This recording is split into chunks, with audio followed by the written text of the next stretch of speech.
પરમપિતા પરમાત્માનું નિજ નામ ઓમ. ઊંડો શ્વાસ લઈ 3 વાર ઓમકાર ધ્વનિ કરીએ.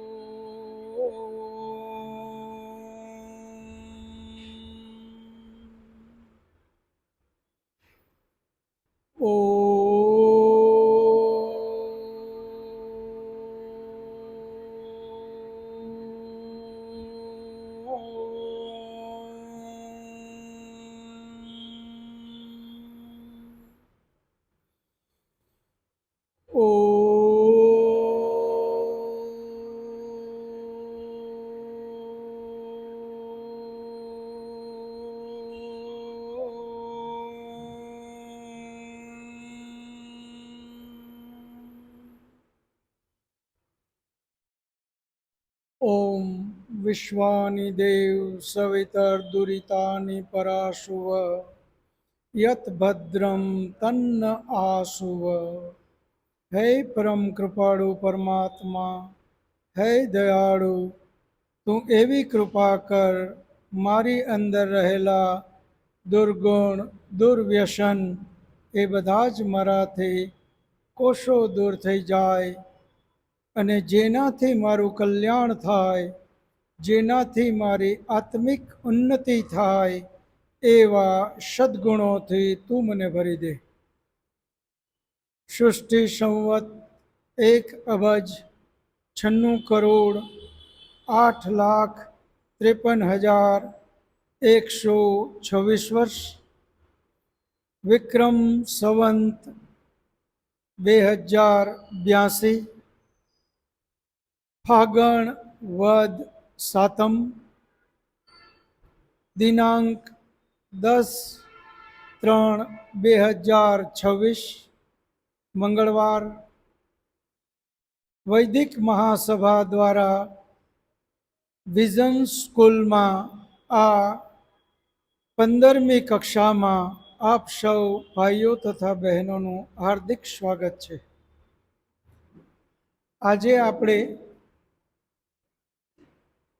પરમાત્માએ જીવ સૃષ્ટિ કઈ રીતે બનાવી એના ઉપર અધ્યયન કરવાનું છે.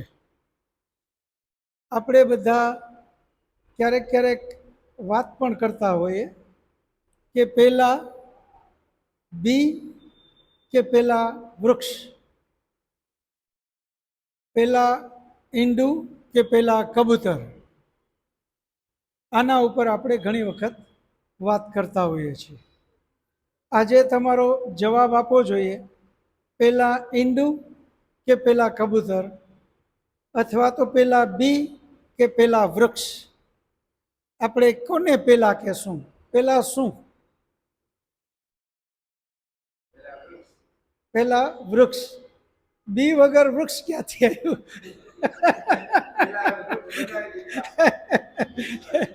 બરાબર. અને પહેલા જો બી કહીએ તો પાછો પ્રશ્ન આવે કે વૃક્ષ વગર બી ક્યાંથી આવ્યું? એટલે પહેલા બી કયો તો વૃક્ષ વગર ક્યાંથી, અને વૃક્ષ કહીએ તો વૃક્ષ બી વગર ક્યાંથી આવ્યું? એમ ઈંડા વગર કબૂતર ક્યાંથી, અને કબૂતર વગર ઈંડું ક્યાંથી? આના માટે આપણો વેદ આપણને પરમપિતા પરમાત્માએ આ સૃષ્ટિ કઈ રીતે બનાવી એના વિશે ઘણી બધી વાતો કરે છે. પરમાત્માએ આ જીવ સૃષ્ટિ કઈ રીતે બનાવી એ વેદમાં બધું જ સમજાવ્યું છે. વેદની અંદરમાં પરમપિતા પરમાત્માએ એમ કીધું કે જે કાંઈ આ શરીર બન્યા છે એ 5 મહાભૂતમાંથી બન્યા છે. આ માઇક 5 મહાભૂતમાંથી બન્યું, આ શરીર 5 મહાભૂતમાંથી બન્યું, આ બુક્સ 5 મહાભૂતમાંથી બની. જે કાંઈ આ સંસારમાં નરી આંખે જોઈએ છે આપણે, એ બધું જ શેમાંથી બન્યું? 5 મહાભૂતમાંથી. અને 5 મહાભૂતનું મૂળ ઉપાદાન કારણ શું? પ્રકૃતિ. અને પ્રકૃતિ કેટલા તત્વની બનેલી છે? 3 તત્વ: સત્વ, રજ અને તમ. સત્વગુણ, રજોગુણ અને તમોગુણમાંથી આ પ્રકૃતિ જે કાંઈ દેખાય છે એ બધું જ એમાંથી બન્યું છે. એમાંથી જ આ શરીર બન્યું છે. પરમપિતા પરમાત્માએ જ્યારે આ સૃષ્ટિની રચના કરી ત્યારે એની પાસે આ 3 વસ્તુ હતી જ. એ કોઈ જાદુગર નથી પરમાત્મા કે એણે આમ હાથ કરી અને બનાવી નાખ્યું. એ પણ નિયમથી બંધાયેલો છે. એની પાસે પણ નિયમો છે અને એ રીતે જ એ કામ કરે છે. સત્વગુણ, રજોગુણ અને તમોગુણ એ રો મટીરિયલના રૂપમાં એની પાસે છે. એટલે વેદમાં આ 3 તત્વને, સત્વ, રજ અને તમને એક શબ્દમાં બોલે તો પ્રકૃતિ, પ્રકૃતિને નિત્ય કીધું. પ્રકૃતિ કોઈ દિવસ વિનાશ થતો નથી કે નવું કોઈ દિવસ પહેલી વાર બનતું નથી. એ નિત્ય છે પ્રકૃતિ. આ પ્રકૃતિ અહીંયા હું જે કહું એ આ નરી આંખે દેખાય એ નહીં, પણ મૂળ 3 તત્વ સત્વ, રજ અને તમ જે અતિ સૂક્ષ્મ છે, એ અતિ સૂક્ષ્મ જે 3 તત્વો છે જેને ન મશીનથી જોઈ શકાય ન નરી આંખેથી જોઈ શકાય, એ જે 3 તત્વ છે એ નિત્ય છે. બીજું શું નિત્ય છે? પરમાત્મા. પરમાત્મા કોઈ દિવસ વિનાશ થતો નથી કે પહેલી વાર આવતો નથી. એના સિવાય ત્રીજી કઈ આઈટમ નિત્ય છે? આત્માઓ. આત્માઓ અનેક છે, પરમાત્મા એક જ. પરમાત્મા એક નિત્ય, અનેક આત્માઓ નિત્ય, અને પ્રકૃતિ યાની સત્વ, રજ અને તમ એ પણ નિત્ય. એમાં 3માંથી 2 જે છે એ ચેતન છે. એક જીવાત્મા અને બીજો પરમાત્મા. એ બંને ચેતન છે. જ્યારે પ્રકૃતિ જે છે એ છે જળ. ખુરશીઓ હજી લેવી પડશે. પ્રકૃતિ જે છે એ જળ છે, જ્યારે જીવાત્મા અનેક અને પરમાત્મા એ બંને ચેતન છે. હવે આને બનાવ્યા કઈ રીતે એનું એક ઉદાહરણ બહેનોને વધારે જલ્દી સમજાઈ જશે. બહેનો, તમે એકદમ સાફ ચોખા યાની ભાત, એ ચોખાને એકદમ સાફ કરી અને બરણીમાં, કાચની બરણીમાં ઉપરથી ઢાંકણું પેક કરીને બંધ કરી દો. થોડા ટાઈમ થાય તો એમાં શું તમને જોવા મળે? ધનેડા. ધનેડા જોવા મળે ને? હવે આ ધનેડા આવ્યા ક્યાંથી? ચોખા તો સાફ હતા, એકદમ સાફ હતા. એમાં ધનેડું આવ્યું એનો મતલબ ત્યાં એના માતા પિતા નહોતા. પેલા ન ઈંડું હતું ન કબૂતર હતું, છતાં ધનેડા અંદર થયા. એ જ રીતે એક સફરજન. સફરજન એકદમ સરસ છે, એની અંદરમાં જીવાત પડે જ્યારે બગડે ત્યારે.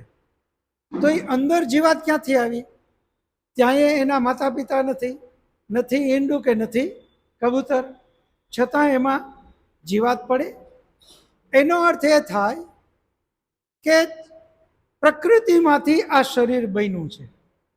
3 તત્વ મૂળ સત્વ, રજ અને તમ એમ કરતા કરતા કરતા કરતા 5 મહાભૂત બન્યા, અને 5 મહાભૂતમાંથી આ જે કાંઈ આપણે જોઈએ છે શરીરો એ બધા બન્યા. માઇક, શરીર, આ બધું જ 5 મહાભૂતમાંથી બનેલું.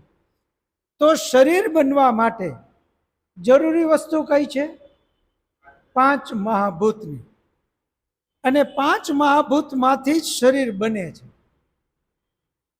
એના સિવાય ક્યાંય શરીર જાદુથી બનતું નથી, એ તો ઓટોમેટિક એમાંથી બને છે. હવે જ્યારે પરમાત્મા પાસે આત્માઓ અનેક આગળના પડેલા જ છે, એ આત્માને એ એના કર્મ પ્રમાણે અલગ અલગ શરીર બનાવી અને એમાં મોકલે છે. તો પરમાત્મા પહેલી વાર જ્યારે શરીર બનાવે છે ત્યારે નથી ઈંડાની જરૂર, નથી શરીરની જરૂર. એ પરમાત્મા 5 મહાભૂતમાંથી, કારણ કે પરમાત્મા તો મોટો સાયન્ટિસ્ટ છે, મોટા વૈજ્ઞાનિક છે પરમાત્મા. એ ધારે એ બનાવી શકે, પણ નિયમ અનુસાર. ધારે એનો મતલબ ન બની શકવાનું ધારે નહીં. આપણે બધા કહીએ ને કે ભાઈ આમાંથી આ તમે ધારો એ બનાવી શકો, પણ એના નિયમ પ્રમાણે બનાવી શકાય. પછી એમાં ન બને એવી વસ્તુ ધારી લઈએ તો ના બને. તો પરમાત્માએ આપણે બધા જ ઉદાહરણથી સમજી શકીએ કે જ્યારે વરસાદ આવે ત્યારે તમે પેલો જ વરસાદ આવે અને કાળા જીવડા પાંખુવાળા લાખોની સંખ્યામાં આવી પડે, તો એ ક્યાંથી આવ્યા? ન્યા નથી એના માતા પિતા કે નથી એના ઈંડા, કંઈ જ નથી, પણ આ પ્રકૃતિમાંથી, વાતાવરણમાંથી એ બધા બને છે. જેવો વરસાદ આવ્યો અને ઝીણી ઝીણી દેડકી નીકળી પડે. હવે એ દેડકા ક્યાંથી આવ્યા? તો આ વાતાવરણમાંથી જ શરીર બને છે. એ જ રીતે આપણા ભાત ચોખ્ખા છે, એકદમ સાફ કરીને બરણીમાં પેક કરી દો અને થોડો ટાઈમ થાય તો એમાં ફૂદડું આવે, એમાં ધનેડું આવે, એની અંદરમાં ઝીણી ઝીણી જીવાતો આવે. જેમ ટાઈમ વધતો જાય એમ એમાં જીવાત વધતી જાય. કારણ કે જીવાતને, શરીરને બનાવવા માટે પરમાત્મા પ્રકૃતિમાંથી શરીર બનાવે છે. એટલે પહેલી વખત જ્યારે આ સૃષ્ટિ બની ત્યારે પરમાત્માએ પહેલા જળચર બનાવ્યા, કારણ કે વરસાદ આવ્યો એટલે પાણીના બધા જીવો છે એ બન્યા. પછી ધીમે ધીમે પાણીના હિસાબે વૃક્ષ, ઘાસ એ બધા બનવા માંડ્યા. એમ કરતાં કરતાં પછી જમીન ઉપરના જેટલા, જેમ આ દેડકા અને આ બધી વાતો કરીએ એ બધાને બનાવ્યા. એમ આગળ આગળ આગળ ગાય, ઘોડા, કૂતરા, બિલાડા, માણસ, આ બધાને બનાવ્યા. આપણે આપણા પુરાણોની અંદરમાં એવી કથા છે કે ક્ષીરસાગરમાં વિષ્ણુ ભગવાન સૂતા છે, એની નાભીમાંથી કમળ નીકળ્યું. એ કમળમાં બ્રહ્માજી બેઠા છે. બ્રહ્માજીએ જોયું કે ઓહો, આ તો કંઈ છે જ નહીં. એટલે એને જીવ સૃષ્ટિ બનાવવાની ઈચ્છા થઈ, એટલે એણે આ જીવ સૃષ્ટિ બનાવી નાખી. આ બધી સ્ટોરી છે, કથા છે. એની પાછળ કાંઈક એને કહેવાનો, ઉપદેશ આપવાનો કંઈ હેતુ છે. ખરેખર એ રીતે કાંઈ હોઈ શકે નહીં. ક્ષીર સાગર એટલે શું? ક્ષીર એટલે શું? ક્ષીર સંસ્કૃત શબ્દ છે. ક્ષીર એટલે દૂધ. હવે દૂધનો દરિયો ક્યાંય દુનિયામાં કોઈએ સાંભળ્યો છે? છે જ નહીં ને ક્યાંય અસ્તિત્વમાં. અને દૂધનો દરિયો હોય પણ નહીં. દરિયા તો પાણીના જ હોય, અને પાણીમાંથી જ આ બધી નદીઓ ત્યાં જાય અને પાણીથી દરિયો બને. દૂધનો ક્યાંય દરિયો હોઈ શકે નહીં. અને એમાં વિષ્ણુ ભગવાન પાછા સૂવે. હવે વિષ્ણુ ભગવાન સૂતા છે ત્યાં સુધી ઠીક છે, એની નાભીમાંથી કમળ નીકળ્યું, ત્યાં ખેતીવાડી ચાલુ કરી. એટલે આ બધી કથા છે, આ સાચું હોઈ શકે નહીં. એની પાછળ એ કંઈક ને કંઈક આપણને કહેવા માંગે છે કે ભાઈ આમાં કંઈક ઉપદેશ આપણને આપવા માંગે. અને એમાં બ્રહ્માજી બેઠા. બ્રહ્માજીને લાગ્યું કે આ તો બધું સાવ સુમસાન છે, તો આપણે જીવ સૃષ્ટિ બનાવીએ. એ રીતે જીવ સૃષ્ટિ હોઈ ન શકે. વેદની અંદરમાં જે જીવ સૃષ્ટિ બનાવી એના માટે એમણે આ વાત કરી કે જ્યારે આ પૃથ્વી સૂર્યથી એક ટુકડો દૂર થયો, આ ભાગ છે એ સૂર્યનો જ ભાગ છે, પૃથ્વી છે એ કાંઈ અલગ નથી. સૂર્યની અંદરમાં એક ધડાકો થયો, મોટો બ્લાસ્ટ, અને એમાંથી એક ટુકડો જુદો થયો, અને એ ટુકડો આપણી પૃથ્વી છે. હવે જે ગરમ વસ્તુ હોય એ ઠંડુ થાય એટલે બેનો શું થાય? એમાંથી ગરમા ગરમ વસ્તુ હોય અને એને ઠંડુ કરો તો શું એમાંથી નીકળે? વરાળ નીકળે. અને વરાળ નીકળે, એ વરાળ છે એ ક્યાં જાય? ઉપર જાય. ઉપર એના ઉપર છીબું તમે ઢાંકો તો એમાંથી પાછું શું થશે? પાછું પાણી થશે. આ સેમ વસ્તુ આ પૃથ્વી ઉપર થઈ. સૂર્યથી અલગ થયો આ ટુકડો, ઠંડો થયો એટલે આમાંથી વરાળ થઈ. જેમ ઠંડુ થાય એટલે વરાળ બહાર નીકળે. વરાળ નીકળી, એ ઉપર ગઈ એટલે પાણી થયું, વળી પાછું એ પાણી આવ્યું વરસાદના રૂપે આ પૃથ્વી ઉપર. આ પૃથ્વી ધગધગતો ગોળો, જેવો વરસાદ પડે એવું આમાંથી વધારેમાં વધારે બાફ નીકળતી જાય. એમ એમ આ પૃથ્વી છે એ ઠંડુ થતું ગયું. એનું કન્ટિન્યુ આ ક્રમ ચાલતો રહ્યો. વરસાદ આવવો, બાફ થવી, વળી પાછો વરસાદ આવવો, વળી પાછી વરાળ, વરાળના વાદળા, વળી પાછો વરસાદ. આ આમનામ ક્રમ ચાલુ રહ્યો. એક દિવસ એવો આવ્યો કે આ પૃથ્વી વધારેમાં વધારે ઠંડી થઈ. આજે પણ તમે જુઓ, પૃથ્વીમાંથી આજે લાવા નીકળે છે. પૃથ્વીના પેટાળમાં આજે પણ ઠંડુ થયું નથી. હજી પણ એમાંથી ગરમા ગરમ આપણે લાવા કહીએ ને, દાવાનળ ફાટે, જ્વાળામુખી આપણે કહીએ જ્વાળામુખી ફાટે, અને એમાંથી આગ દરિયાની જેમ, જાણે પાણીની જેમ, પ્રવાહીની જેમ એ આગ નીકળે. એટલે આજે પણ આ સૃષ્ટિ, પૃથ્વી જે છે એ આગની અંદર જ છે. બહારનું પડ છે એ ઠંડુ થઈ ગયું, અંદર હજી આગ ભભૂકે છે, જે ક્યારેક ક્યારેક જ્વાળામુખીના રૂપમાં બારે આવે. તો આ રીતે ઠંડુ થવું, વળી પાછું વરસાદ, ગરમ પડે એટલે એમાંથી બાફ નીકળે. આ ચાલતું રહ્યું અને અંતમાં પાણી ભરાવા માંડ્યા. પાણી ભરાણા એટલે આની અંદરમાં આ પૃથ્વી ઉપર પહેલા જે જીવ આવ્યા એ આવ્યા જળચર. એ જળચર જીવ બધા આવવા માંડ્યા. હવે એ જળચર જીવ પણ, એમાં પણ આ જ વાત લાગુ પડશે. પેલા ન એના માતા પિતા છે, ના એનું ઈંડું છે. પરમાત્મા આ પૃથ્વી જેમાંથી બનાવી, 5 મહાભૂતમાંથી, એમાંથી જ આ શરીર બનાવ્યા. જળચર બધા શરીરો અલગ અલગ બનાવવા માંડ્યા. શેવાળ એ પણ એક બેક્ટેરિયા છે, એ પણ, એમાં પણ જીવ છે. તો એ બધી વનસ્પતિઓ બનીને એમ કરતાં કરતાં જીવ સૃષ્ટિ આગળ વધી. હવે વાત આવી આપણા બધાની. ગાય, ઘોડા, મનુષ્ય, આ બધા કઈ રીતે બનાવ્યા? તો એમને પણ આ પૃથ્વીના પેટાળમાં અત્યારે જેમ ઈંડામાં પહેલા દિવસે માત્ર લિક્વિડ હોય, પરંતુ જેમ જેમ દિવસો વધતા જાય એમ એમાંથી એક આખું શરીરની રચના થાય. એ લિક્વિડ એ શું છે? 5 મહાભૂતમાંથી પ્રવાહી બન્યું, એમાંથી જ આખું શરીર બન્યું. કબૂતર, તો કબૂતરની ચાંચે એમાંથી બની, પ્રવાહીમાંથી. એના પીછા એમાંથી જ બન્યા, એમાંથી આંખ બની, એમાંથી હાડકાં બન્યા, એમાંથી પગ બન્યા, નખ બન્યા. આ જ રીતે પરમાત્માએ મનુષ્યની રચના પણ પૃથ્વીના પેટાળમાં અંડાની રૂપમાં ઈંડા મોટા મોટા બનાવ્યા, અને એની અંદરમાં મનુષ્યોને મૂક્યા. અને મનુષ્યોને મૂકી અને એને એવડા મોટા કર્યા કે જ્યાં એ જુવાન અવસ્થામાં, આપણો વેદ એમ કહે છે કે પહેલાં આપણે બાળકના રૂપમાં જન્મ્યા નથી, આપણે યુવાન અવસ્થામાં પરમાત્માએ ઈંડામાંથી બારે કાઢ્યા. એ યુવાન શું કામે, બાળક કેમ નહીં? જો બાળક બનાવે તો એનું પાલન કોણ કરે? એને મોટા કોણ કરે? એ પ્રશ્ન ફરી પાછો આવે. એટલે વેદમાં પરમાત્માએ જેટલી વાતો કરી ત્યાં કોઈ પ્રશ્ન આવી જ ના શકે. એટલે આપણને યુવા અવસ્થામાં મનુષ્યને, યાની લેડીઝ અને જેન્ટ્સ, એને બનાવ્યા. યુવા અવસ્થામાં ગાય, યુવા અવસ્થામાં કૂતરા, યુવા અવસ્થામાં હરણ, યુવા અવસ્થામાં આ બધું જ બનાવ્યું.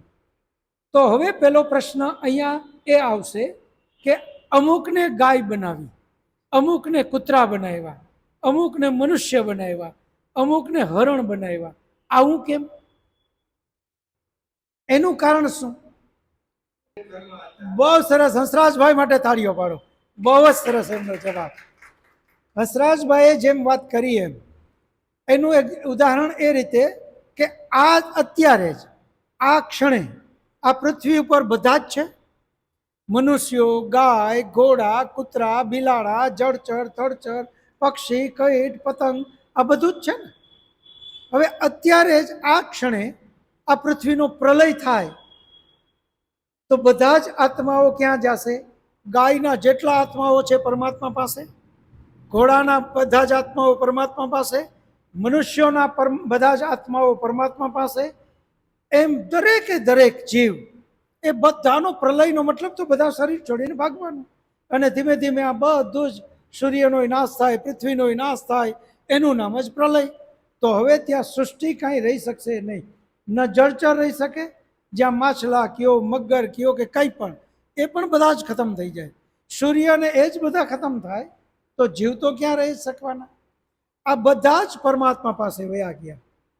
હવે જ્યારે નવી સૃષ્ટિ બનાવવાની વાત આવી ત્યારે એની પાસે જેવો આત્મા ત્યાં એની પાસે ગયો છે એવો જ પાછો એનું નવું શરીર બનાવે. એટલે જ પરમાત્માનો ન્યાય અટલ છે. એના ન્યાયમાં ક્યાંય ભેદભાવ નથી. આજે આપણે આ વેદનું જ્ઞાન લેવા અહીંયા ભેગા થયા છીએ. આટલું વેદનું જ્ઞાન લઈ અને જે વિદ્વતા આપણે મેળવી છે, પરમાત્માએ આ આપણા કર્મને ફેલ જવા દે નહીં. આ ક્ષણે અગર પ્રલય થાય તો જેટલું આપણું વેદનું જ્ઞાન છે, જ્યારે સૃષ્ટિની નવી રચના કરે ત્યારે આપણે મનુષ્ય તરીકે જ આ જ પ્રમાણે આપણે બધા જ ડેટા આપણી અંદર પાછા નાખી દઈએ. જેમ આપણે એક જૂનું કોમ્પ્યુટર થઈ જાય અને એક કોમ્પ્યુટરવાળા પાસે લઈ જઈએ કે ભાઈ આ કોમ્પ્યુટર મારું બગડી ગયું, આને કંઈક જોવો ને, આમાં તો મારી બધી વસ્તુ અંદર પડી છે. એટલે એ આપણને એમ કહે કે આમાં તમે જેટલા ડેટા નાખ્યો છે એ હું બીજા ડેટા આમાંથી ડેટા લઈ બીજા કોમ્પ્યુટરમાં નાખી નવું કોમ્પ્યુટર બનાવી દઉં. આ કોમ્પ્યુટર હવે હાલે એવું નથી. એટલે એ શું કરશે, જે જૂનું કોમ્પ્યુટર છે એમાંથી બધું જ લઈ અને નવા કોમ્પ્યુટરમાં નાખીને આપણે હતું એવું પાછું કરીને આપી દેશે. પરમાત્મા આ જ કરે છે. આપણા જેવા કર્મો અત્યારે છે, મનુષ્યમાં બધા એક સમાન નથી. અમુક એવા છે કે જે સાવ ઝોપડપટ્ટીમાં ફાવે એમ જીવે છે, ત્યાં નથી ખાવાના, પીવાના, બોલવાના, વાતના, ઓઢવાના, પાથરવાના કોઈ ઠેકાણા નથી, બેફામ જિંદગી જીવે છે. તો એને પાછું જ્યારે નવું શરીર આપશે ત્યારે એ જ રીતે એને એવી જ જગ્યાએ ત્યાં જવાનું છે. એને એ લેવલનું જ કોમ્પ્યુટરમાંથી આ જૂનામાંથી કાઢી અને નવા કોમ્પ્યુટરમાં ત્યારે એ ફિટ કરી દેશે. આપણે સારું ઘર છે, સારા માતા પિતા છે, સારું પરિવાર છે, સારું આપણે મિત્ર સર્કલ છે, સારી રહેવાની વ્યવસ્થા છે, સારા બિઝનેસ છે, તો પરમાત્મા આપણને અત્યારે જેવી કક્ષા આપણી છે, જ્યારે સૃષ્ટિની શરૂઆત કરશે ત્યારે એવી જ કક્ષામાં ફરી પાછા આપણને નવા શરીરમાં એ બધું જ ફિટ કરી અને મોકલશે. એટલે પરમાત્માનો ન્યાય અટલ છે. પરમાત્મા કોઈ દિવસ કોઈની સાથે અન્યાય કરતો નથી. પરમાત્મા જીવ સૃષ્ટિ આ જે રીતે બનાવી છે, પેલા ગાયને ગાય તો અત્યારે ગાય છે એટલે ત્યારે એ પાછું નવેસરથી બનાવે ત્યારે ગાય બનાવે. અત્યારે જ્યારે પ્રલય વખતે કૂતરો, તો નવેસરથી જ્યારે બનાવે ત્યારે કૂતરાનું શરીર. એ બધા જ શરીર તો માત્ર 5 મહાભૂતમાંથી બન્યા. એ પરમાત્મા બનાવી શકે છે. આત્માઓ પ્રલય વખતના આત્માઓ એની પાસે બધા હાજરમાં સ્ટોકમાં છે. એટલે એ આત્માના કર્મ પ્રમાણે એને ફરી પાછો એ મોકલતો જ રહે. આ જ રીતે આ સૃષ્ટિની રચના થાય, ફરી પાછો પ્રલય થાય, ફરી પાછી રચના થાય, ફરી પાછો પ્રલય થાય. આપણી યાત્રા આમ નામ આગળ ચાલતી રહીએ ક્યાં સુધી? જ્યાં સુધી આપણે આત્માને એક ઊંચાઈ સુધી ન પહોંચાડીએ, આત્માને આપણે પવિત્ર બનાવતા બનાવતા બનાવતા બનાવતા મોક્ષ સુધીની અવસ્થા સુધી ન લઈ જાય, ત્યાં સુધી આ જન્મ મરણના ચક્ર ચાલતા જ રહે, ચાલતા જ રહે. એક દિવસ એવો આવે, જ્ઞાન લેતા લેતા આપણે આપણો આત્મા એટલા ઉચ્ચ કક્ષાની ઉચ્ચ કોટી ઉપર પહોંચી જાય કે ત્યારે પરમાત્મા એને મોક્ષ આપે. પછી એનું જન્મ મરણ બધા અટકે. ત્યાં સુધી આ યાત્રા ચાલતી જ રહે. આમાં કોઈને કાંઈ પ્રશ્ન હોય તો તમારું નામ બોલજો અને પછી કોની પ્રેરણાથી અહીંયા આવ્યા એ કહેજો અને પછી પ્રશ્ન કરજો. પરસોત્તમભાઈ પરસાળા છે. નમસ્તે. હવે પરમાત્માએ આ બધી વસ્તુ જે બનાવી છે, પણ ધારો કે એને ઈચ્છાથી ને કર્મના હિસાબે કોઈ બળદ બન્યો છે, ગાય બની છે કે પછી કૂતરા બન્યા છે. પણ એકચ્યુઅલી તો પરમાત્માને આ ગાય છે એ મનુષ્ય માટે તો જરૂર જ છે દૂધ માટે, અને બળદ છે એ ખેડૂત માટે પરમાત્માએ નક્કી કર્યું છે કે જો બળદ નહીં હોય તો ખેતી ખેડૂત કેવી રીતે કરશે? એટલે પરમાત્માએ એની વ્યવસ્થા તો કરેલી જ છે ને. આમ તો કર્મને આપણે એમ કહીએ કે આ બળદ બન્યો હોય એના કર્મના હિસાબે બન્યો, પણ એકચ્યુઅલી બળદની તો જરૂર જ છે ને ખેતી માટે. તો બહુ સરસ તમારો પ્રશ્ન કે પરમાત્માએ ગાય બનાવી તો પણ મનુષ્યની જરૂરિયાત છે, એ જ રીતે બળદ બનાવ્યો તો પણ એ મનુષ્યની જરૂરિયાત છે. એ જ રીતે કોઈ પણ જીવને લઈ લ્યો, જે જીવાત છે એ પણ મનુષ્યની જરૂરિયાત છે. જો એ જીવાત ન હોય, બેક્ટેરિયા ન હોય, તો આપણે ખેતીમાં જે બી વાવીએ છીએ એ બીમાંથી કોટો ફૂટે નહીં. જેવું બી વાવ્યું એને એ બધા જ જીવાત છે એ કોહવાવે, અને કોહવાય તો જ એમાંથી અંદરથી બી નીકળશે. જો આ બેક્ટેરિયા, આ જીવાત ન હોત તો આપણને અન્ન ન મળત. આ જ રીતે પૂરી સાયકલ જોઈ લ્યો. શુદ્ધતા માટે, ચોખ્ખાઈ માટે, આજે જંગલની અંદરમાં કોઈ પણ પ્રાણી મરી જાય, એ પ્રાણી મરી ગયા પછી જો આ જીવાત ન હોત તો આ સૃષ્ટિનું શુદ્ધિકરણ કઈ રીતે થાત? તો એ શરીર તો એમને એમ પડ્યું રહીએ અને કાયમી માટે તો મુશ્કેલી કરે. પરંતુ જીવાતના હિસાબે એ બધું જ ખાઈ જાય. પાણીની શુદ્ધિકરણ આપણે બધા જ જાણીએ છીએ. પહેલાં આપણે ગામડામાં રહેતા અને નદીમાં નાહવા જતા, આપણને ક્યાંક કંઈક લાગેલું હોય ને તો ત્યાં માછલી આવીને તરત બટકા ભરે. અંદર કંઈ પણ એવી જીવાત નહીં રહેવા ના દે. આ શુદ્ધિકરણ આજે માછલા ન હોત તો પાણી શુદ્ધ રહેત નહીં. એમાં પણ આપણે એની જરૂર છે. તો મનુષ્યના જીવન માટે જ બાકીના તમામ પ્રાણીઓને તમે જોઈ લો, કોઈ પણ એવું લાગે કે યાર આ તો નકામું પ્રાણી છે, પરંતુ નકામું એક પણ પરમાત્માએ બનાવ્યું નથી. પરમાત્માએ બધા જ પ્રાણીનો કંઈ ન કંઈ ઉપયોગ છે એટલે જ એ બનાવ્યું છે. હવે એને આપણા ઉપયોગ માટે થઈને શું કામ બનાવ્યું? પ્રશ્ન હવે એ તમારો છે. તો એ એટલા માટે છે કે દરેકે દરેક એ જે જીવ, આ અલગ અલગ આત્માઓ છે, જેમ કે બળદમાં, ગાયમાં, કૂતરામાં, ભેંસમાં, હરણમાં, સિંહમાં, ઊંટમાં, વાંદરામાં, જ્યાં પણ આપણે ગણો એ બધા જ આત્માઓ એક વખત મનુષ્ય હતા. અને મનુષ્ય હતા ત્યારે એણે કુકર્મ કરેલા છે. મનુષ્ય હતા ત્યારે એણે કુકર્મ કર્યા. જેમ એક ચોર, લૂંટારો, અનીતિ કરનારો, અત્યાચાર કરનારો પાપ કરે એટલે પોલીસ એને પકડે અને પકડીને ક્યાં નાખશે? જેલમાં. મનુષ્યની આ જ હાલત છે. મનુષ્ય શરીરમાં જ્યારે જ્યારે એણે પાપ કર્મ કર્યા ત્યારે ત્યારે એને પરમાત્માએ આ બીજા બધા શરીરમાં મોકલા, અને ત્યાં એણે એના માટે જીવવાનો હવે અધિકાર જ નથી. કારણ કે ત્યાં હવે જેલમાં આપણે એમ કહીએ કે ભાઈ મને તો ગરમી થાય, આમાં જરા કુલર ફિટ કરો, એસી નાખો, એટલે શું થશે? વધારાનો એક દંડો પડી જશે કે અહીંયા સારા કર્મ કરીને આવ્યો ને ગગાડી જાનમાં કે તને એસી આપીએ, કે એક દંડો મારશે પોલીસ, ઉલટાનો દંડ પડશે.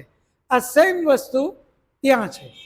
જે મનુષ્ય શરીરમાં બધા આત્માઓ હતા, મનુષ્ય શરીરમાં પરમાત્માએ એને વેદનું જ્ઞાન આપ્યું કે હે જીવાત્મા, તને હું મનુષ્ય બનાવું છું, તારે હવે હું કહું એમ કર્મ કરવાનું છે. જો તું પાપના રસ્તે ચાલીશ તો તારે દંડ ભોગવવો પડશે, અને જો એ અટકી ગયો તો સારા સારા ઘરમાં જન્મ આપશે પરમાત્મા મનુષ્ય, અને એમાં પણ સારા કર્મ. પરંતુ ખરાબ કર્મમાં ગયો તો એને બીજી યોનિઓમાં મોકલશે. જે કીટ, પતંગ, જળચર, થડચર અનેકો જીવ છે, શરીરો છે, એમાં એને મોકલે, અને ત્યાં એણે હવે બીજાને મદદરૂપ જ થવાનું છે. કારણ કે પૂર્વે એણે મનુષ્ય શરીરમાં બધાને અત્યાચાર કર્યો છે, લૂંટા છે, બધા ઉપર અન્યાય કર્યો છે, કોઈને કારણ વગરના માર્યા છે. હવે ત્યાં એણે આ બધું જ ભોગવવાનું છે. આપણે એમ કહીએ કે હરણ, એણે બિચારાએ શું ગુનો કર્યો કે સિંહ એને મારી નાખે? ત્યાં નથી ગુનો કર્યો, પણ જ્યારે એ મનુષ્ય શરીરમાં હતો ત્યારે એણે કારણ વગર આ જ રીતે બીજાને મારેલા છે. એટલે હવે એણે ત્યાં કારણ વગર મરવાનો વખત આવ્યો. એ જ રીતે સસલું તો બિચારું ગભરું છે, ડરપોક છે. એણે શું પાપ કર્યું? ત્યાં એણે પાપ નથી કર્યું, પણ પાપ ક્યારે કરેલું છે? મનુષ્ય શરીરમાં જ્યારે એ આત્મા હતો ત્યારે એણે પાપ કર્યા છે. એમ પાપનું જ્યારે વધતું જાય અને જ્યારે પાપ આપણે કહીએ ને કે પાપનો ઘડો ભરપૂર ભરાઈ ગયો, હવે પાપમાં કોઈ પાપ બાકી નથી, એટલા બધા પાપ કરી નાખ્યા કે એની કોઈ સીમા બારે, ત્યારે હવે પરમાત્મા એને શું બનાવે છે? વૃક્ષ જે છે એ આપણને એમ લાગે કે આ તો બહુ પુણ્યશાળી, હકીકતમાં એ પુણ્યશાળી નથી. એ જ્યારે મનુષ્ય શરીરમાં એ વૃક્ષનો આત્મા હતો ત્યારે એણે અસંખ્ય નિર્દોષોને માર્યા છે, અસંખ્ય નિર્દોષો ઉપર અત્યાચાર કર્યા છે, અસંખ્ય નિર્દોષોને લૂંટ્યા છે, કોઈને સુખ ચેનથી જીવવા નથી દેતા. એટલે પરમાત્માએ એ આત્માને વૃક્ષના શરીરમાં મોકલ્યો. ત્યાં હવે એણે બધું જ સહન કરવાનું છે. ન ભાગી શકે, ન બોલી શકે, ન બચવા માટેની કોઈ વ્યવસ્થા. જે કાંઈ ફળ થાય એના માટે કંઈ જ નહીં, એણે તો બધાને આપી જ દેવાના. વ્યવસ્થા જ પરમાત્માએ એ કરી કે તે જે ભેગું કર્યું, હવે તારી ડાળ કાપવા કોઈ આવે તોય તું અહીંથી હલી ન શકે. તારે એને ડાળ આરામથી કાપવી પડે, કારણ કે તે કંઈકના મનુષ્યોને માર્યા છે, કાંઈક પશુઓને માર્યા છે, કાંઈક જળચરને મારીને ખાધા છે. હવે તારો વારો અહીંયા આવ્યો છે, તારે વૃક્ષ બનવાનું છે, અને વૃક્ષમાં તારે હવે દેવાનું જ છે. તને પાણો મારે તોય તારે એને ફળ આપવાનું છે, તારે પાણો ખાવાનોય છે, અને બદલામાં કેરી આપવાની છે, બદલામાં એપલ આપવાનું છે, કારણ કે તે ખૂબ લીધું છે. હવે તું ન બચી શકે, ન ભાગી શકે, ન અહીંયાથી સામનો કરી શકે, ન તો તું રાડોરાડ થઈ શકે. તારે સાવ શાંતિથી, અને ક્યાં સુધી એને વૃક્ષ બનાવ્યું કે એને થડમાંથી કાપી નાખો તોય પરમાત્મા કે મરવા ના દો. વળી પાછી એમાંથી ડાળું. આપણે નથી દુબઈમાં કાયદો, જેણે બહુ મોટું પાપ કર્યું એને જાહેરમાં ફટકા મારે, ત્યાં સુધી ફટકા મારે કે બેભાન થઈ જાય. જેવો બેભાન થાય એટલે એમ્બ્યુલન્સ ભેગી જ હોય, મરવા ના દે. તરત જ એને એમ્બ્યુલન્સમાં ઓક્સિજન ઉપર લઈ હોસ્પિટલ ભેગો કરી પાછો સાજો કરે. વળી બીજે દિવસે એ જ ચોગાનમાં, એ જ ચોકમાં લઈ આવી જાહેરમાં એને ફટકા મારે. આવું 10 દિવસ સુધી એનો નિયમ હોય. જેવા એના ગુના, કોઈને 15 દિવસ, કોઈને 10 દિવસ, અને છેલ્લે એને ગોળી મારી દે. આમ રીબાવીને મારે. આ જ કામ પરમાત્મા આવા ગુનેગાર માટે વૃક્ષ બનાવીને કર્યું કે તારું કોઈ પણ થડથી કાપી નાખે તો વળી પાછો કે તને હું બચાવું, એમાંથી ડાળું કાઢું, બધુંય કરું, પણ તને મરવા ના દઉં. તારે તો સહન કરવાનું છે, હજી ઘણું સહન કરવાનું છે. એટલે આ રીતે પણ હા, અહીંયા એક ચોખવટ, આ નિયમ પરમાત્માનો છે. આપણને પરમાત્માની આજ્ઞા છે કે તમારે વૃક્ષને કાપવાનું નથી. હે મનુષ્યો, તમારે તો વૃક્ષને વાવવાના છે. તો આપણે એ પાપ નથી કરવાનું કે આ પાપી છે તો આપણે એને મારીએ. આપણને એ અધિકાર નથી. દંડ દેવાનો અધિકાર માત્ર પરમાત્માનો છે, મનુષ્યનો નહીં. કોઈ પણ ઝાડ છે એને આપણે ડાળો કાપવી એ પાપનું કામ છે. પરમાત્મા એનો દંડ આપણને આપશે. એણે આપણા માટે નિયમ બનાવ્યા, એ પ્રમાણે જ આપણે જીવવાનું છે. આપણે એમ સમજી કોઈ ઝોપડપટ્ટીની અંદરમાં દુઃખી છે કે આ તો એના કર્મને હિસાબે દુઃખી, કરો દુઃખી, તો ફરી પાછો આપણો વારો ત્યાં આવશે. એનું આપણે કાળજી લેવાની. ઈશ્વરે આપણને બધાને એક નિયમમાં બાંધ્યા છે કે આપણે તો બીજાને થાય એટલી મદદ કરવાની છે. બીજાને આપણે પરમાત્માએ જે શક્તિ આપી એ પ્રમાણે ઉપયોગી થવાનું છે, નહીં કે એને પરેશાન કરવાનું. તો આ પ્રમાણે આપણે જે આત્માઓ અલગ અલગ શરીરમાં છે એ એના માટે છે જ નહીં. એ તો પરમાત્માના દંડના ભોગી છે. અને ત્યાં ઓનલી એટલા માટે જ આપણે કીધું કે આપણામાં 3 પ્રકારના શરીર બતાવ્યા. એક કર્મયોની છે, બીજું ભોગયોની, અને ત્રીજું કર્મ અને ભોગ આ બંને સાથે છે. તો પેલી કર્મયોની એટલે શું? તો જ્યારે મોક્ષમાંથી આપણે આવીએ ત્યારે હવે નથી આપણી પાસે પાપ કે નથી પુણ્ય, તો ત્યાં હવે આપણે નવેસરથી કર્મો કરવાના છે. ભોગ અને કર્મયોની એ મનુષ્યના શરીર, જ્યાં આપણે ભોગ પણ કરીએ છીએ અને નવા કર્મ પણ કરીએ છીએ. જ્યારે માત્ર ભોગ યોની એ પશુની, જ્યાં એણે કર્મ કરવાની કોઈ વ્યવસ્થા નથી. એ પશુ યોની એવી છે, પશુ એટલે કીટ પતંગ, જળચર થડચર, પક્ષી, પશુ બધા જ એમાં આવી ગયા, મનુષ્ય સિવાય તમામ શરીર એ માત્ર ભોગ યોની છે, કે ત્યાં એણે ભોગ ભોગવવા માટે પરમાત્માએ મોકલ્યા છે. ત્યાં એના નવા કોઈ કર્મને સ્થાન નથી, નવા કોઈ કર્મ એ કરી શકતા નથી. તો આ રીતે બીજા શરીરને સમજવા. સિવાય કોઈ પ્રશ્ન હોય તો. મારું નામ અજાણી જીતુ, અરવિંદભાઈ તરફથી આવેલ. તમે સાહેબ એમ કીધું કે મનુષ્યના પાપ હોય તો એને સજા માટે બીજી યોની મળે, તો મનુષ્યની સંખ્યા બહુ ઓછી છે. બીજી યોની ઘણી છે, માનો કે વૃક્ષો, બેક્ટેરિયા, પશુઓ, તો એ બધાને મનુષ્ય એ બધા ક્યારે બન્યા છે? ઝાઝા. બહુ સરસ. કલ્યાણજીભાઈનો પ્રશ્ન એટલો બધો ગૂઢ અને ગહન છે, એમના માટે જોરદાર તાળીઓ પાડો. બહુ સરસ. આજે આપણે બધા જાણીએ છીએ કે એક મનુષ્ય, એની સામે ખાલી માછલાઓને લઈ લઈએ તો એ મને લાગે એકની સામે કરોડો માછલા આવતા હશે. એક મનુષ્ય એની સામે કરોડો માછલા. કારણ કે આપણી સંખ્યા પૂરા વિશ્વની અગર આપણે ગણીએ તો કેટલી? 7 અબજ. તો 7 અબજની સામે આપણે બધા જ જાણીએ છીએ કે એક ભાગમાં પાણી, ભાઈ જમીન, અને 3 ભાગમાં પાણી છે.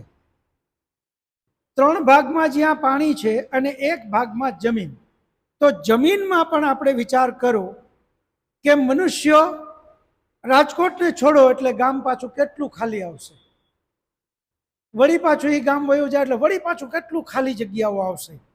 એમ મોટું સિટી ગણો તો રાજકોટ પછી કયું? તો કે સીધું અમદાવાદ.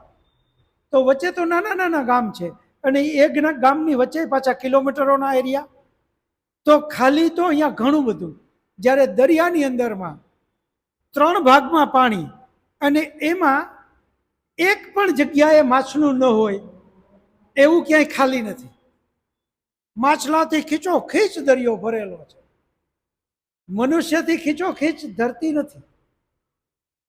મનુષ્ય વગરના તો ખાલા કેટલાય બધા છે. આપણે આ જોઈએ તો અત્યારે આપણે અહીંયા આ સંખ્યા કેટલી આપણી, એની જગ્યાએ આપણે અહીંયા જીવજંતુ કેટલા? અસંખ્યો. તો એ અનુપાતને આપણે જોઈએ તો એક મનુષ્ય, એની સામે ટ્રિલિયનોમાં બીજા આત્માઓ કરવા પડે. કારણ કે આપણો સાયન્સ કહે છે કે આપણી જે આ ચામડી છે, એ ચામડીમાં 1 સેન્ટી બાય 1 સેન્ટીનો ટુકડો કાપો તો એમાં કરોડો બેક્ટેરિયા રહે છે. કરોડો બેક્ટેરિયા આપણી ચામડી ઉપર રહેલા છે. તો હવે આખું શરીર, હવે એક ઉપર જ કરોડો બેક્ટેરિયા રહેતા હોય તો આખા સંસારની શું વાત કરવી? એટલે એ પ્રશ્ન બહુ વ્યાજબી છે. હવે આને ગહેરાઈમાં લઈ જઈએ આપણે, કે આપણો વેદ અને આપણો ગીતાજી બંને એમ કહે છે કે હે મનુષ્ય, તું કર્મ કરવામાં સ્વતંત્ર છો, ફળ હું આપીશ. અને એમાં ક્લિયર કીધું કે ફળ માત્ર મનુષ્ય શરીરમાં જ મળે છે, બાકી એક પણ બીજા જેટલા શરીરો છે એમાં ક્યાંય ફળ મળતું નથી. ત્યાં માત્ર સજા ભોગવે છે. હવે પ્રશ્ન એ આવે, આ કેટલો ગહન પ્રશ્ન છે, કે તો એનો અર્થ તો એ થાય કે આ બધા જ એક વખત મનુષ્યો હતા જ, એક વખત આ મનુષ્યો હતા અને એમણે એ કર્મ કર્યા પરિણામે આજે ત્યાં દુઃખ ભોગવે છે. મૂળ પ્રશ્ન એ છે કે આજે સૃષ્ટિને 2 અબજ વર્ષ થવા આવ્યા. 2 અબજ વર્ષ થયા આપણી સૃષ્ટિ બની. આપણે બધા જ શરૂઆતમાં વાત કરી 1,96,08,53,126 વર્ષ આ સૃષ્ટિને ચાલુ છે. એનો મતલબ અંદાજિત 2 અબજ વર્ષ. 2 અબજ વર્ષથી આ સૃષ્ટિ બની. હજી એ 2 અબજ વર્ષથી તો કોઈ મનુષ્યો બન્યા નથી. જો એમાંથી પોઈન્ટમાંય મનુષ્યો બની જાય તો આ શરીર પૃથ્વી ઉપર હાલવાની જગ્યા ના રહે. તો આગળ પણ એ મનુષ્યો જલ્દી બનવાના નથી. તો એનો અર્થ એ થાય, આપણા વિદ્વાનોએ આપણને કીધું છે કે મનુષ્ય જન્મ બહુ દુષ્કર છે, બહુ દોયલો છે.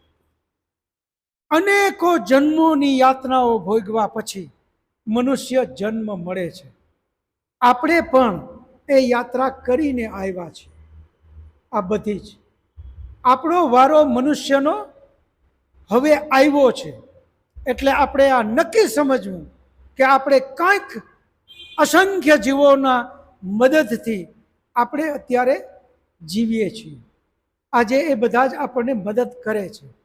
આને એક ઉદાહરણના રૂપમાં એક બહુ મોટી ઊંચી દિવાલ છે.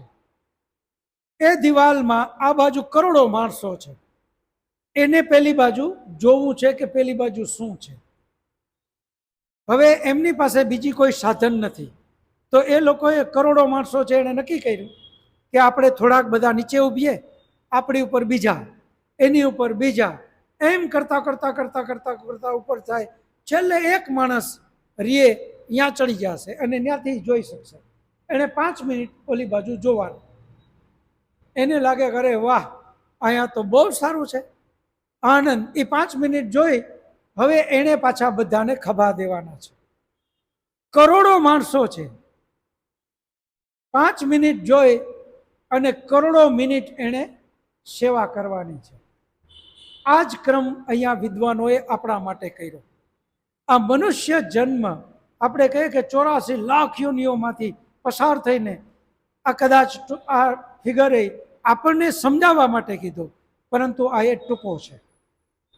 આપણે અસંખ્ય જન્મો લઈ યાતનાઓ ભોગવી ભોગવી ભોગવી ભોગવી આજે 2 અબજ વર્ષ થયા તો પણ બધા જ મનુષ્ય બન્યા નથી. આગળ પણ એ મનુષ્ય બનવાના નથી.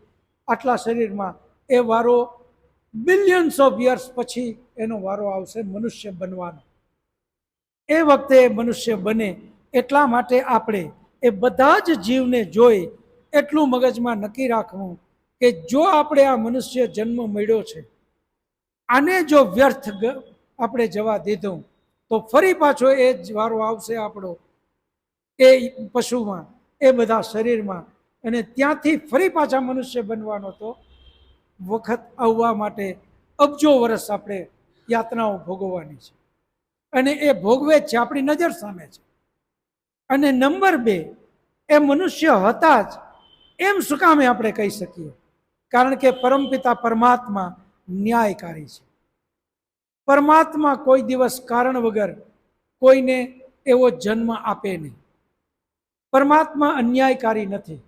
જો એ મનુષ્ય નહોતા અને પરમાત્માએ એને એમને એમ બનાવી દીધા, કોઈને ગટરના કીડા, તો એનો મતલબ તો એ થાય કે પરમાત્માએ એને કારણ વગરનો ગટરનો કીડો બનાવ્યો, તો પરમાત્મા ન્યાયકારી ન કહેવાય.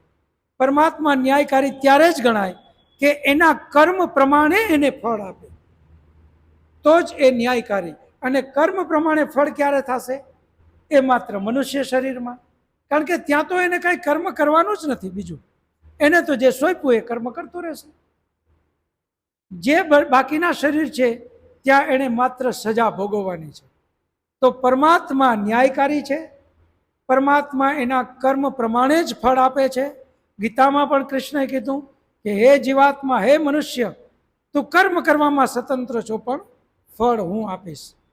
ધ્યાન રાખજે, જો ગલત કર્મ કર્યા તો તારે પશુ યોનિમાં, અને પશુ યોનિમાં કોઈ લિમિટેશન નથી. અસંખ્ય પાપ, અસંખ્ય જન્મો. એ રીતે આપણે બધાએ ખૂબ સારી રીતે સમજી અને આગળ જીવનમાં આ મનુષ્ય શરીરને બરાબર એનો ઉપયોગ આધ્યાત્મ માટે.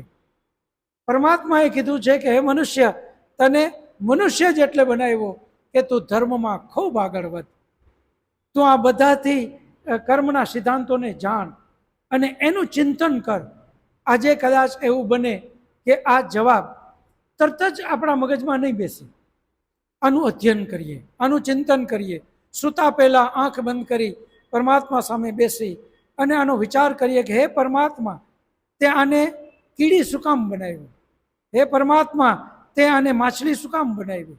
હે પરમાત્મા, તે આને જીવાત શું કામ બનાવી? હે પરમાત્મા, તે આને ગટરનો કીડો શું કામ બનાવ્યો? ત્યાં એને શું લેવાનું છે? આ બધું જ ચિંતન કરીએ. તે આને કારણ વગર બનાવી દીધો તો તારું કર્મનું ફળની વાત જ ક્યાં આવે? અને જો કારણ સહિત બનાવ્યો તો આ કઈ રીતે કારણ? શું એ મનુષ્ય હતો? નહોતો? આ બધું જ ચિંતન કરીએ તો જ આનો જવાબ મળશે. અને આ ચિંતન આગળ આગળ આગળ આગળ આપણે કરતા જ જઈએ. ખૂબ ગહન પ્રશ્ન છે, એનું ચિંતન જ કરવું પડશે અને ચિંતન પછી જ જવાબ મળશે. કોઈ પ્રશ્ન હોય છેલ્લો તો કરી લો.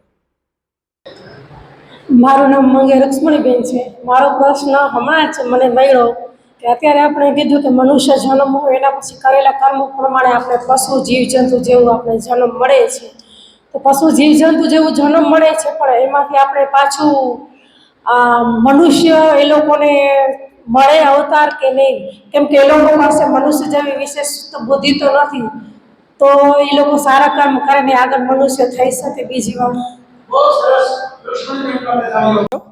કે ભાઈ આ બધા બીજા શરીરમાં તો ગયા, હવે એ પાછો મનુષ્ય શરીર એનું મળે કે કેમ? તો જેમ એક કેદી, એણે ખરાબ કર્મ કર્યું. એક કેદી એવો છે કે એને 1 મહિનાની સજા પડી. 1 મહિનાની સજા એણે ભોગવી લીધી એટલે વળી પાછો જેલમાંથી બહાર. એક કેદી એવો છે કે એને 1 મહિનો નહીં, 1 વર્ષની સજા પડી. બે કેદીના ગુના સરખા નથી, એકને 1 મહિનો, બીજાને 1 વર્ષ. તો એક કેદી એવો છે કે એણે એવો ગુનો કર્યો કે 10 વર્ષ. એનાથી પછી ચોથો કેદી એવો છે કે એને 14 વર્ષ. હવે અલગ અલગ ગુના, અલગ અલગ સજા. હવે ત્યાં એને જેવી સજા પૂરી થાય એટલે એને બહારે મોકલી દઈએ. સરકારનો આ નિયમ છે કે ભાઈ એને સજા ભોગવી લીધી, હવે એને પાછો મોકલો એના ઘરે. આ સેમ વ્યવસ્થા પરમાત્માની છે. બાકીની જેટલા શરીર છે ત્યાં માત્ર એણે ગુનો જે કર્યો છે એની સજા ભોગવવા જાય છે. માની લ્યો કે એની પાસે 10 પુણ્ય છે અને 5000 પાપ છે. તો હવે 5000 પાપ છે અને 10 જ પુણ્ય છે, એટલે એણે બીજી યોનિઓમાં મોકલવાનો છે. પણ મનુષ્ય શરીર ક્યારે મળશે કે પુણ્ય અને પાપ બંને 50-50% હોય, યાની 10-10 બંને જ્યારે થાય ત્યારે એને મનુષ્ય બનાવે. તો 5000 એના પાપ છે, પુણ્ય ખાલી 10 છે. હવે એને પશુ શરીરમાં મોકલો, ત્યાં સુધી એને મોકલતા જ રહેશે.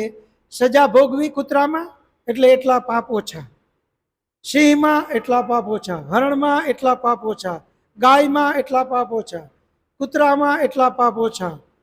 અસંખ્ય જીવો છે ને, માછલી એટલા પાપ ઓછા, મગર આટલા પાપ ઓછા, હિપોપોટેમસ આટલા પાપ ઓછા, હાથી આટલા પાપ ઓછા. જ્યાં જ્યાં એના શરીરો મોકલા. પછી આવે છે વૃક્ષ, તો આટલા પાપ ઓછા. જેવા પાપ ઓછા થતા થતા થતા થતા એક દિવસ એવા આવશે કે હવે એના 10 જ પાપ રહ્યા અને 10 પુણ્ય એની પાસે પડ્યા છે. ત્યાં પુણ્યને કંઈ વપરાવાનું નથી, કારણ કે બીજા પશુ શરીરમાં મોકલા છે, તો પુણ્ય કાંઈ વપરાશે નહીં. માત્ર પાપનો દંડ ભોગવે એટલે પાપ ઘટતા જાય. જ્યારે પાપ અને પુણ્ય બંને સમાન આવશે ત્યારે એને પરમાત્મા ફરી પાછો મનુષ્ય બનાવે અને ત્યાં એને કહીને મોકલે કે જોજે, પહેલાં તે આ પાપ કર્યા હતા તો આટલો દંડ ભોગવવો પડ્યો. આપણે બધાને એ કહીને મોકલા છે. ફરી પાછો જો ભૂલ કરીશ તો ફરી આ જ સમય આવશે. એટલે હે મનુષ્ય, પાપ ન કરતો. આપણે બધા એમ માનીએ છીએ કે આપણે પાપ ક્યાં કરીએ છીએ. આપણે તો સરસ મજાનું સીધું સાદું સરળ જીવન જીવીએ, ધંધો કર્યો, નોકરી કરી, ઘરે આવ્યા. આપણે ક્યારેય એ નથી વિચાર્યું કે જે પાણી શુદ્ધ આપણે પીએ છીએ એ શુદ્ધ પાણી અસંખ્ય જીવોની મદદથી થયું છે. એનું ઋણ આપણા ઉપર છે. જે અન્ન ખાઈએ છીએ એ અસંખ્ય જીવોના સહારાથી એમાંથી કોટો ફૂટી અને એ ઝાડ બને છે અથવા તો અનાજ બને છે. એ અસંખ્ય જીવોનો આપણા ઉપર ઉપકાર છે. આપણે એના આભારી છીએ. એના માટે આપણે શું કર્યું? અસંખ્ય વૃક્ષો આપણને ઓક્સિજન આપે છે. એ અસંખ્ય વૃક્ષોના સહારાથી આપણું જીવન ચાલે છે. આપણે એમનો આભાર માટે શું કર્યું? આપણે માત્ર સરળ જીવન જીવી ગયા તો આના ઉપકારનું આપણે શું? એનો આપણે જે સહારો લીધો, એનો આપણે જે ઉપયોગ કર્યો, એનું અગર આપણે ઋણ ચૂકવવું નથી તો પણ આપણે પાપના જ ભાગીદાર છે. અને ફરી આપણું પુણ્ય તો વપરાઈ ગયું.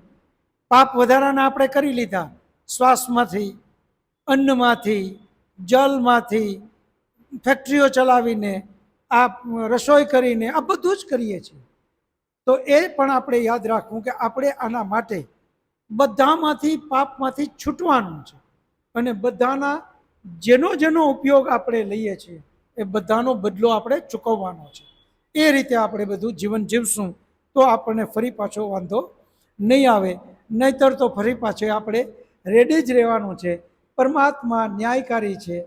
એ કોઈ દિવસ આપણા કર્મ વગર આપણને ક્યાંય મોકલતો નથી. સારું ઘર આપણને મળ્યું છે, આપણે ભાગ્યશાળી છીએ. આપણે ખૂબ આગળ સારા કર્મો કર્યા છે એટલે આપણે સરસ શરીર મળ્યું છે, મનુષ્ય બન્યા છીએ. આપણે ફરી એમનો ખૂબ આભાર માની અને પરમાત્માને રોજ યાદ કરીએ કે હે પરમાત્મા, તારો મારા ઉપર ખૂબ ખૂબ તારી કૃપા છે. તે મારા ઉપર ખૂબ કૃપા કરી. હે પરમાત્મા, તે આટલું સરસ મનુષ્ય શરીર આપ્યું, આટલો પરિવાર આપ્યો, આવા માતા પિતા આપ્યો, આવું ઘર આપ્યું. તારો ખૂબ ખૂબ ધન્યવાદ. અને તારી આજ્ઞા મુજબ જ હું જીવન જીવીશ. આમ સવાર સાંજ પૂજા કરીએ અને જીવનને ખૂબ ઉન્નત બનાવીએ. એ જ આપણા જીવનનો અંતિમ લક્ષ્ય છે. હવે સમય પૂર્ણ થયો. બધા શાંતિપાઠ કરશું. પછી એક બે જાહેરાત છે એ કરવાની છે. શાંતિપાઠ.